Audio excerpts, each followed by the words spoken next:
It's very, very important for us to understand that if we are going to walk in wealth and really be a testimony of the ability of God to raise men, one of the things we need to understand is generosity. Someone say generosity.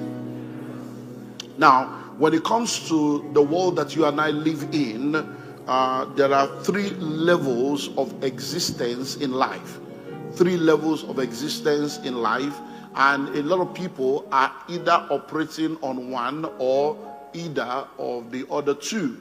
Number one, the first level of operation and existence that people operate in is what we call the survival level of life. The survival level of life. Abraham Maslow came up with what we call the Maslow's hierarchy of need.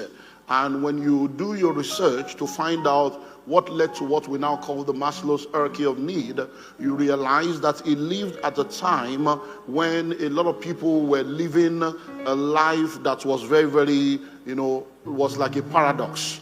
And he was confused as to why people behaved the way they behaved. Many times when we talk about Nigeria, a lot of us only see the bad in Nigeria. But if you go back to the United Kingdom, or you go back to the United States and go and find out how they were when they were 65 years old, you will realize that Nigeria is doing well. No, go and do your research by yourself. Go and find out Britain at age 65. Go and find out, do your research. Go and find out America at age 65. Nigeria is 65 years old now. We are complaining. But go back and check how England was when they were 65 years old. How America was when they were not as much as this. They were not as sophisticated as we are now, 65 years of age. That's not an excuse for us to remain the way we are, because we're supposed to leverage on what has happened. I'm just trying to help you understand that many times we see the negatives. It was in those times and those seasons that Maslow was wondering, why do people behave like this? Because when you understand this global way of thinking, it will make you to be grateful at every level that you are in. So as he began to study and do his research, he now realized that the reason why people behave the way they behave is because there are three levels. And that when people are at the survival level of life, they are not different from animals. Yeah. That's when he now started coming out that, for people not to be like animals, we have to take care of the basic need first. That's where all those theories came from. Let me just take care of myself. At that point, they are selfish, they are visionless, they are self-centered, they lack what it takes to be a part of something that is beyond them. And when you are operating at that level of life, you see, no matter the message you preach, as we are preaching now, no matter the message you preach, it will still be interpreted based on the level that people are in. When the Bible says the spirit of a prophet is subject to the prophet, it is many dimensional, multi-dimensional. So if God is to speak to an Hausa man that does not understand English, God will not speak to him in English. God will speak to him in the Hausa language. If he wants to speak, to explain to you what God told him, he will speak to you in Hausa language. Why? Because the spirit of the prophet will be subject to. So if the guy is an illiterate, no matter the revelation that God gives him, when he wants to explain the revelation, he can only explain within the level of his educational qualification. So the spirit will be subject to the limitation. Do you understand that? That's also when you are that survival level, even when we are preaching, that's the way you are interpreting it. When they are telling you give what, I don't chop, because it's not that you are a bad person, you are just like an animal.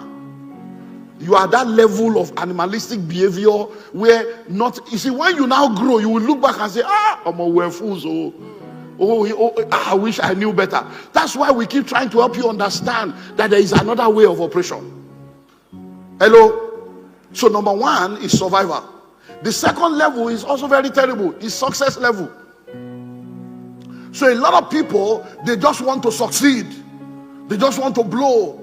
So you find out that when people, by virtue of a lot of conditions that we cannot discuss now, some by sheer happenstance, some by opportunity, some by hard work, some by virtue of all kinds of reasons, find themselves in a place of success. They now enter into that level where it's all about stability, status quo, don't rock the boats. Let's not mess up this thing that is working. So when you get to that second level, it is still not the ultimate of God for you. I hope you know that if you have three things or three levels in a scale and you are on level 2, I hope you know you are in the middle. And the middle is not really a pass mark, it's like 50%. So when you are successful, you have not really entered into the dimension that God wants to be operating in. Then we go to the third level, which is significance. Significance. I've said to you in this house over and over again, the perfect will of God is not to bless you. The perfect will of God is to make you a blessing. So until you come to that place where you understand that being a blessing in my world is the assignment of God for my life, when you come to understand that the reason why you are where you are today is because God wants to use you as a conduit, there are a lot of things you will not be able to experience. I've said it to you over and over again also, that God will not give to you what he cannot get through you. He just wants to check, can I trust this one as a conduit? So these are three levels of operation. Now, when it comes to generosity, you need to understand that the way out of all this is generosity. Now listen, let me tell you this. When you are the survival level, please listen and listen well.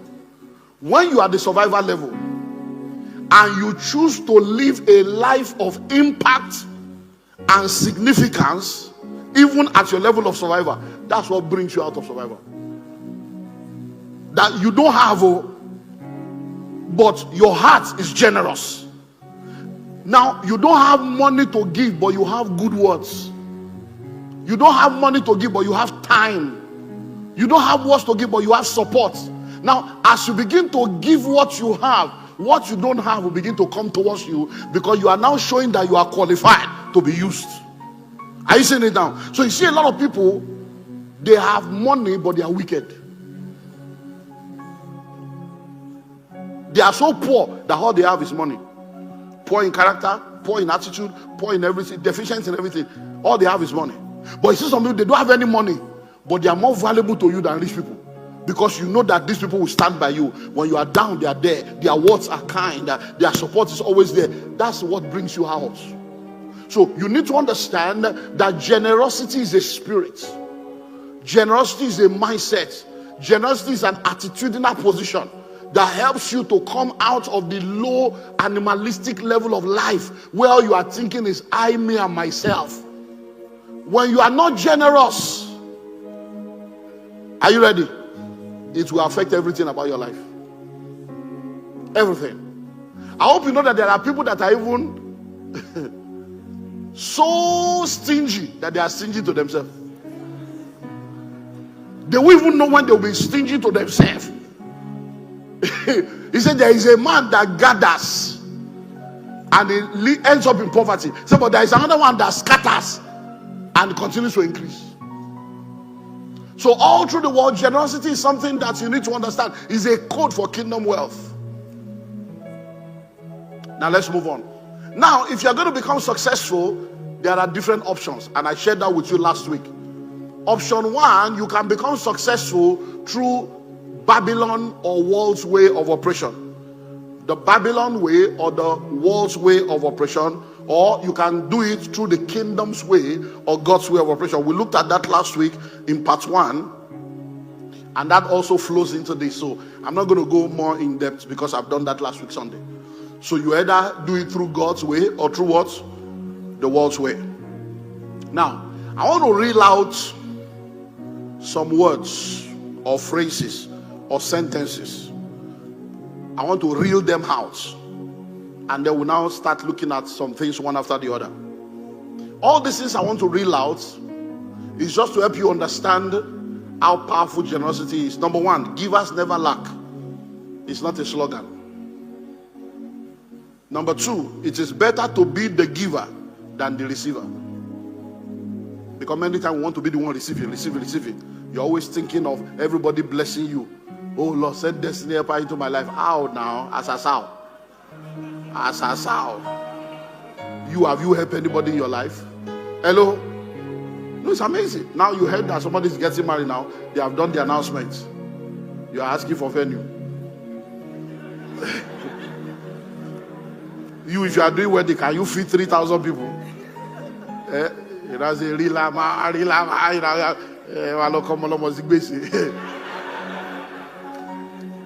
You don't need venue. You need an envelope that you will go and give. Say, my brother, the Lord bless you. Be a blessing to us. Every time you minister, you have always been a blessing. This is an opportunity to bless you. This is a seed from my family to you. Then when you now carry a seed to him, he will now say, this is the venue.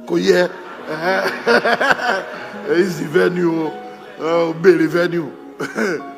You go and meet the sister. My sister, I didn't know. I've always seen you doing your job and the protocol. This is an opportunity to bless you. Then they will now give you venue. Hello? That's an avenue to get the venue. All right. Everybody breathe in. In.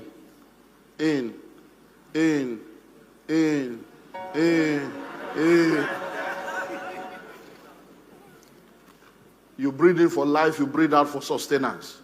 You cannot continue to breathe in without breathing out. If you are forever receiving without giving, you will soon die. That's the way life is. Breathe in, you breathe out. You breathe in, you breathe. It's life. Giving and receiving. Generosity is life. You will not die. Hello? Do you know that the oxygen that you breathe in is part of what the plants release into the atmosphere? And the carbon dioxide that you breathe out is part of what they take. We are interconnected. It's called the interdependency of life. And it's none of my business. I don't care. Because what you think is none of your business, it is the business. You will suddenly realize that it concerns you. Hello? You know why the Dead Sea is called the Dead Sea? It's because it only receives, but it never gives. The Dead Sea, forever receiving, never giving. I cannot afford to give. But the real thing is that I cannot afford not to give. I'm just reeling this out so that you understand that. So corporate social responsibility is a vital reality of today's world for individuals and group. So even when you are just an individual, what we did yesterday now is strange to some people. It was done last year. The church has done, different departments have done all that. One of the things that happened was somebody said yesterday, politics, can you imagine in what way does packing refuse become a political tool to say they want to become politicians? All the governors that you have had in Lagos State that have promised you heaven and earth, have they delivered? Do they need to come and pack dustbin to get your votes? It just shows you the level of people's thinking. It shows you the level of they can't see beyond their nose. Hello? Give your time, your talents, your treasure, and that helps you to make a difference. Give your time, your talents, your treasure, and that helps you to make a difference. So I just wanted to throw that out as we continue on this journey. Now, when it comes to giving and generosity, there are different categories of people, and I think we're going to look at those categories and stop there. I'll continue next week Sunday, so that you will know where you stand. Generosity, a code for kingdom wealth. Years ago, an Indian idol worshiper who had two kids, two children. One of the child was a disabled child. Is it physically challenged, or I don't know the politically correct word to use now. I think it's physically challenged now. Right. Physically challenged child, and had one child that was okay. And then she went to consult her idol in the temple, and they told her that she had to offer one of her children for sacrifice. And then she went back home and took the child that was okay and took to the altar, and they killed the child for sacrifice. And she came back and they said, you have a physically challenged child and you have a okay child. They say you should bring one child. Why didn't you carry the physically challenged one to go and offer to the God, so that at least he said, no, I cannot offer to my God what is not okay. Idol worshiper. Yeah, you can go and check it online. He said, I can't go and offer to my God something that is not okay. That's somebody offering something to an idol. But you will bring empty envelope to church on Sunday and drop empty envelope. You would dance 5,000 naira dance and drop empty envelope. No, I'm telling you, you just wonder. You will dance. If you see some people's dance, it's dance offering they are giving you. It's not offering. Dance on the offering. The envelope is empty. the money that Marwa did not collect, the Okada did not collect, that even crooked, corrupt policemen did not collect, is the one you will now put in an offering and bring to God. Maybe a church will sort themselves out. And you wonder why, when it's time for blessing, your name is not on the list, even though your name is blessing. Hello? Now let's look at categories. Number 1, pillars. Pillars. Pillars are a set of people in the church, in the kingdom, that are ever present and ever faithful. Pillars, ever present, ever faithful. Anytime there is a need in the house, you can be sure that the pillars will stand. That is why without pillars, no building will stand. Hello? So let me ask your neighbor, are you a kingdom pillar? Or are you a caterpillar? Number 2 are supporters. Supporters are like supporters club.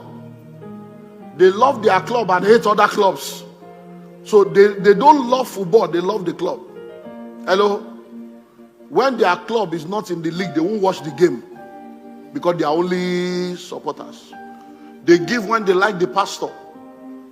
Say, I just like pastor. I like pastor. Yeah, the pastor. So they are supporters. If pastor is not the one asking for the money, they won't give. Hello? Say, no. Until pastor speaks it. It's when pastor talk, I will listen. All these ones. Because they are not kingdom people, they are supporters club. So they are cliques. They give when they like the project. Hello?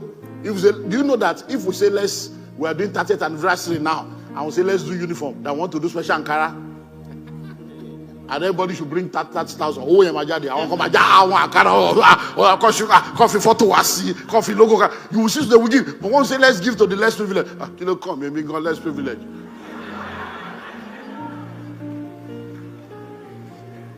Hello?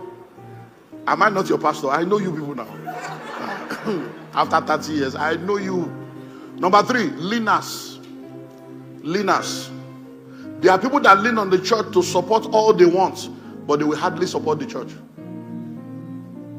When people say there is no love in the church, now money, it's not that there's no love. It's because they needed money and church gave them 0. Sometimes when people are asking for money, you see, we have done welfare now.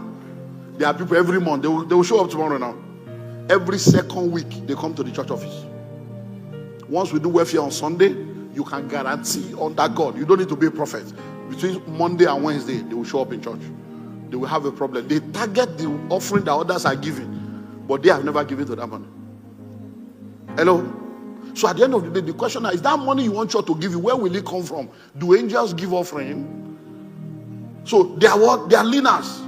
Every time they need help, church. Every time they need money, church. Every time they need support, church. But when church needs them, they are busy. Number 4, they are called special people. Special people, they give on special occasion.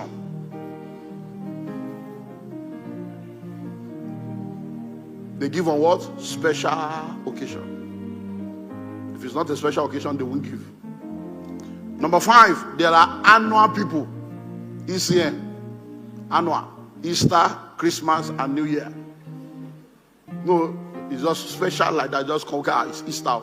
It's Christmas. So it's New Year. So be analyzing yourself. Which one are you? Number 6, sponge. I want coin. Sponge. They come to collect all they can. They hardly give anything. They are like parasites. They collect.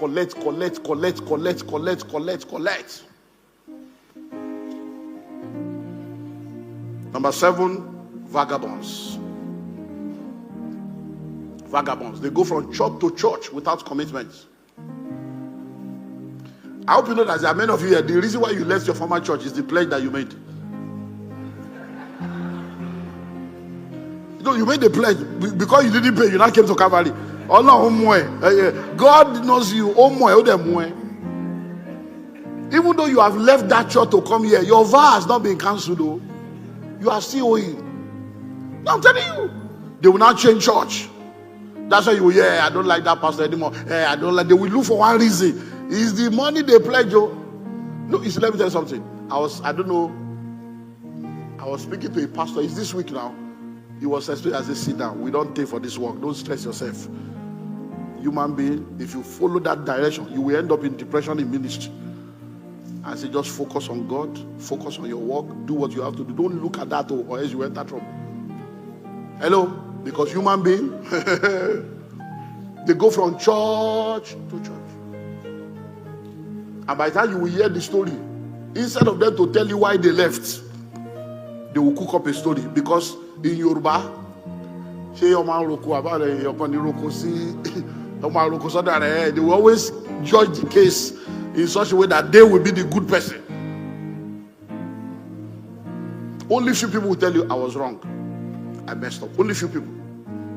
Others will tell you, no, they did this. There is no perfect church anywhere. I've told you and I'll call you, there is no perfect church anywhere. Any day you see a perfect church, the day you join them, they become imperfect. Once you join that church like this, perfection is law, because you are not perfect. Church is made up of different set of people. So instead of jumping from church to church, looking for perfect church, just connect to the perfect God and be a perfect example. Hello? Connect to what? The perfect God, and you'll be a perfect example. When I got born again in 1988-89, my reason was what I've just told you now. Because when I was an unbeliever, I had girlfriends, even in choir. Teenager, they will sleep our hostel. In the morning, we'll be helping them to do bra. Last on Sunday, they are going for choir. After fornication, all the local church. So how do you expect me to be born again when many of the people are just like, so when I had them, I told God, I said, all these people are hypocrites. All these Christians, this one is an hypocrite. It's okay, you may be right that they are hypocrites, but in what way does that make you go to heaven? You don't make heaven because somebody is an hypocrite, and you are right that they are hypocrites. So why don't you come and serve me and be an example of how a Christian should be? Boom. 38 years later, we are still on the journey. Hello? So listen to me. Don't come to church thinking you are looking for perfect people. If you want to clap, clap.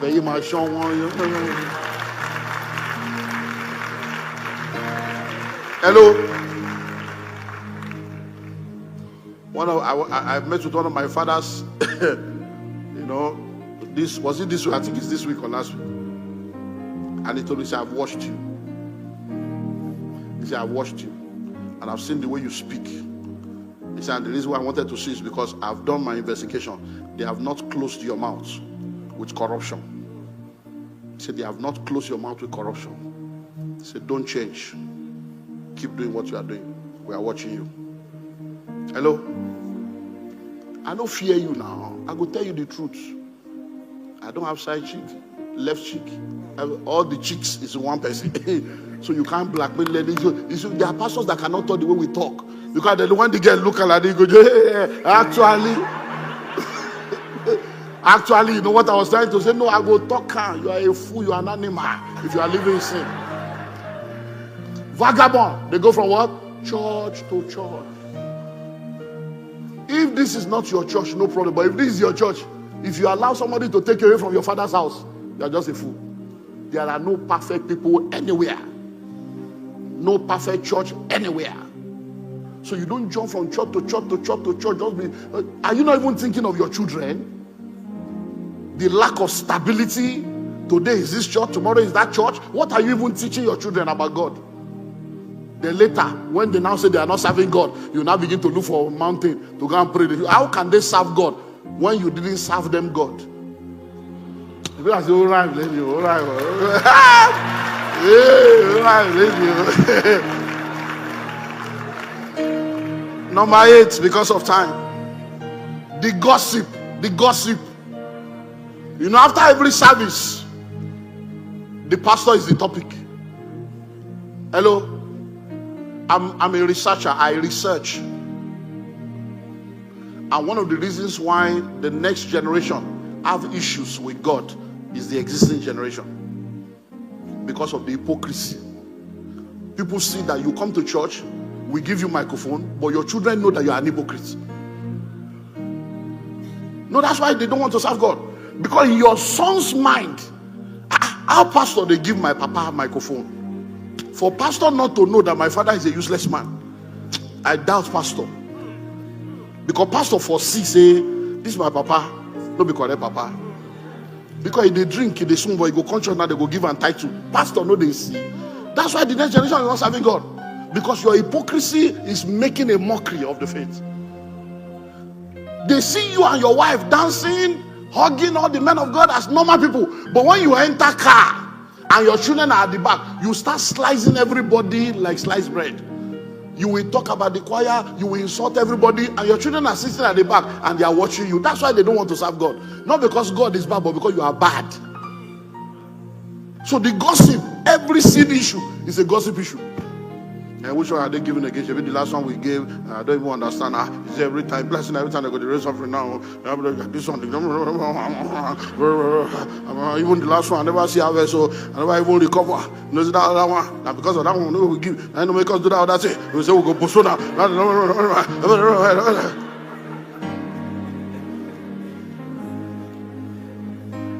Do you know what you are doing? If you open the ground and plant a seed, what do? You cover it and walk away. All you are supposed to do is to